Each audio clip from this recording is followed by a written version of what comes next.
iyadoo aysan wali cadayn goorta uu qabsoomayo shirkii arrimaha doorashada ee lagu waday inay isugu yimaadaan madaxda dowladda federaalka ah iyo kuwa maamul goboleedyada oo madaxweyne Farmaajo uu ku baaqay in Muqdisho uu ka furmo 18 bishan Febraayo ee maanta 20 ah ayaa sidoo kale waxaan muuqan saansaanta diyaargarow ku aadan ka qaybgalka shirkaas haddaba si aan faahfaahin uga helno qaar ka mid ah dhinacyadii ka qaybgali lahaa shirkaas iyo mowqifkooda ayaan khadka telefoonka kula xiriirnay madaxweyne ku-xigeenka Jubbaland Maxamuud Sayid Aadan oo marka hore aan weydiinay bal goorta ay shirka tagayaan. bismillaahir rahmaanir rahiim awalan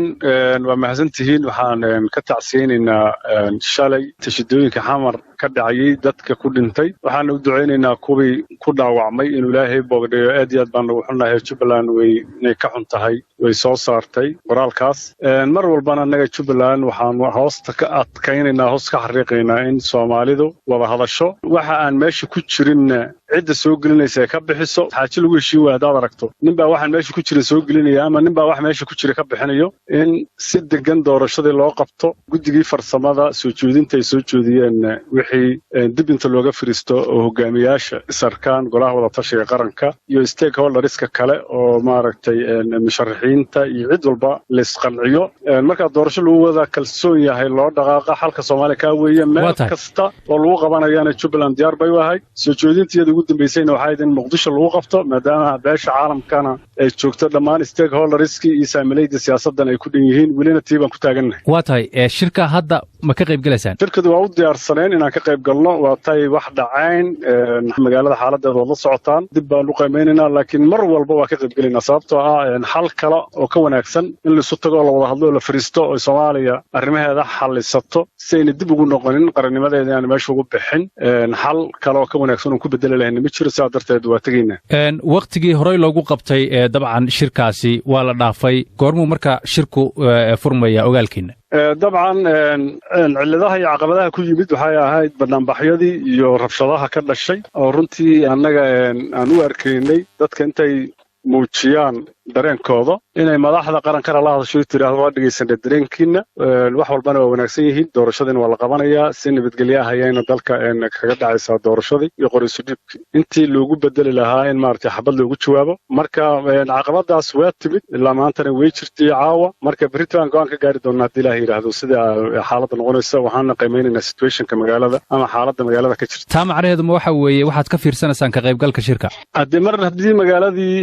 dadkii wax wada lahaa ay isfahansanayn oo sida ay maanta u muuqatay magaalada dagaal ka dhaceen ciidamadii kala qaybsameen siyaasiyiintii musharaxiintii iyo madaxdii kala ay kala qaybsameen jawaabaha miidiyaha ku jira warkaysaan hadii waxa la yiraahdaa gaaldeeda dhexdeena ma laga qabto marka hadii jawi lagu wada hadli karo uu yimaado waa tagaynaa haddii jirina hadii taladan ka dhiiban karno baan ka dhiibanaynaa san hadaba ugu talinayna in la dejiyo xaaladda waa tahay qalalaasaha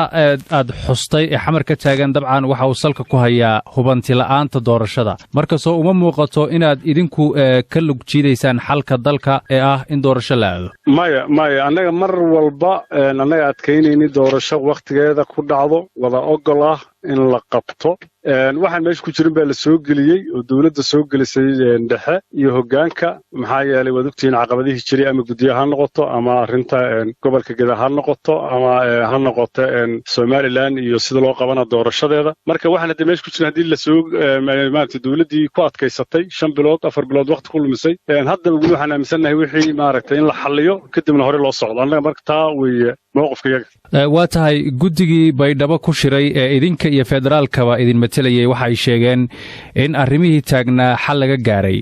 marka ma halkaas ayaa looga gudbayaa mise waxaa jira waxyaabo u baahan in la turxaan bixiyo oo la lafo guro guddigu saad la socota waxay arrintooda waxay ahayd waa guddi farsamo caqabadihii taagnaa bay falanqeeyeen sida ayaga ay isku soo raaceen oo yiraahdeen saasaan xal ku arkaynaa bay u soo gudbin doonaan madaxda golaha wada tashiga qaranka go'aanka kama dambaysta ahna halkaas oo ka soo bixi doona laakiin kooda go'aanka kama dambaysta ma madaxweyne ku-xigeenka Jubbaland Maxamuud Sayid Aadan oo ii warramayay ayuu kaasi ahaa dhanka dhageystayaasha aragtidooda dhanka Facebook nagula soo wadaagay haddii aynu eegno waxaa ka mid ah Cabdiraxmaan Xaaji Maxamed Awaare ayuu joogaa waxa uu yiri maamulka Jubbaland ee weli ka gows adeegaya ka qaybgalka shirka ka dhacaya Muqdisho waa culays labaad oo ku yimid buu yiri habsame u socodka waxyaabihii guddiga farsamo ee Baydhabo ku soo heshiiyeen lagana yaabo buu yiri in marar kale dib u dhaco buu yiri heshiiska loo dhan yahay oo doorashada lagu qabto cabdilaahi jaamac ogle bulshaawi waxa uu joogaa magaalada burco wuxuu yidhi maamul goboleedyada jubbaland ee ka cagajiidaya buu yidhi shirkii la filayey inuu muqdisho ka dhaco sidii khilaafka siyaasadeed ee hadheeyey hannaanka doorashada dalka xal loogu raadin lahaa buu yidhi runtii waxba soo kordhin maayo ka gows adeega qaybsiga buu yidhi jubbaland waayo buu yidhi dowladda federaalka ah ayada ayaad moodaa inayba qorshe cad oo markaasi looga gudbayo ismariwaaga taagan aanay ahayn markaa jubbaland wax eeda male ayuu yidhi